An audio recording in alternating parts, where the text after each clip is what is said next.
Hey class, we're back today with another grammar lesson, and today we're going to talk about the passive voice. Now the passive voice is sometimes called the opposite of the active voice, because what we're doing is we're changing the way the sentence works to change the focus of it. In an active sentence, we would form our sentence with subject, verb, and then optionally an object at the end. In the passive voice, we change this by taking the object from the first sentence and making that the subject. To form the passive, after we take our object and make that become the subject, we include be and then the past participle of whatever verb we are going to be using.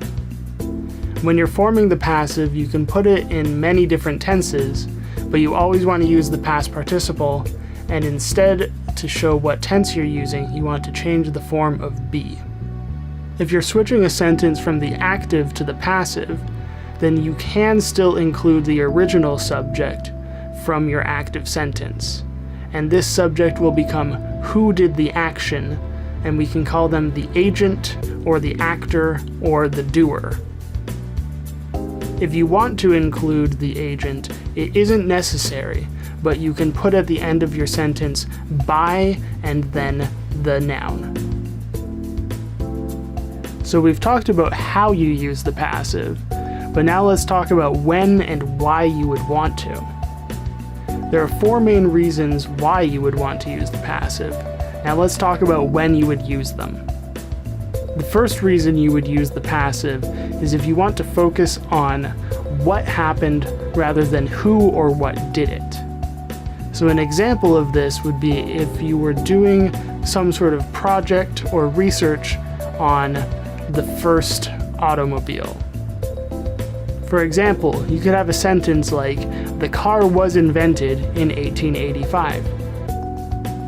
The second reason why you might want to use the passive is if it's not necessary to say who or what did the action. For example, in this situation, we can see that all of the cat food has been eaten. We don't need to talk about who ate the cat food because we know it was the cats. It is not necessary to say the cats ate the cat food, or even to say the cat food was eaten by the cats. We could just say the cat food was eaten. A third situation when you might want to use the passive is if you're talking about a situation where you don't know who did the action. So in this example, we can see that a mess has been made, but we do not know who made the mess, what made the mess, or which cat did it. The fourth situation when you might want to use the passive voice is if you want to avoid blaming or criticizing someone or something.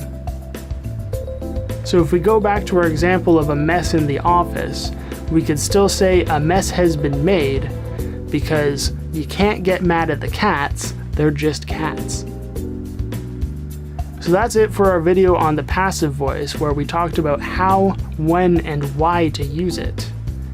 I hope you learned something from this, and if you look in the description of the video, we've got some practice exercises for you to work with. If you have any questions about the lesson, please put them in the comments, and I'll answer them whenever I can. If you enjoyed the video, please subscribe to the channel. We've got new videos coming out every week. I'll see you next time.